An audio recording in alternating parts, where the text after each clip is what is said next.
Jésus nous apporte la grande espérance du pardon des péchés. Nous ne sommes pas enfermés dans nos erreurs, il suffit d'aimer.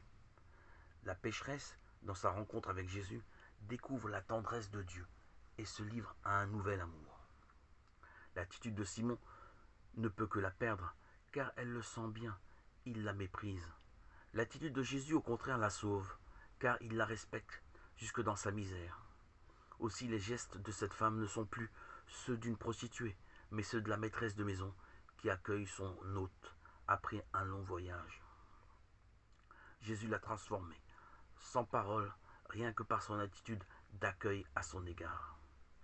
S'étant tourné vers la femme, Jésus dit à Simon, « Tu vois cette femme, je suis entré dans ta maison, tu ne m'as pas offert d'eau pour mes pieds, mais celle-ci, elle a longuement arrosé de ses larmes mes pieds et les a essuyés de ses cheveux.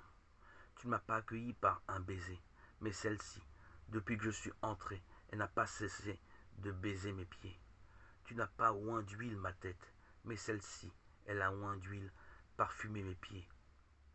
C'est pourquoi, je te le dis, ses péchés, ses nombreux péchés lui sont pardonnés, parce qu'elle a aimé beaucoup.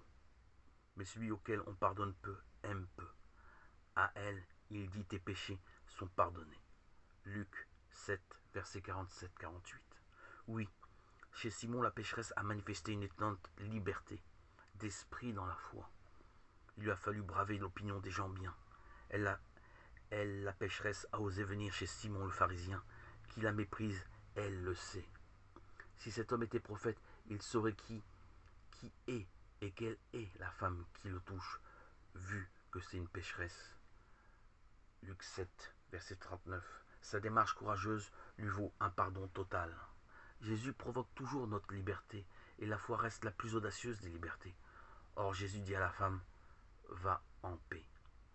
Souvenons-nous qu'en toutes circonstances, il nous suffit de répondre à son amour, qu'il nous suffit d'aimer.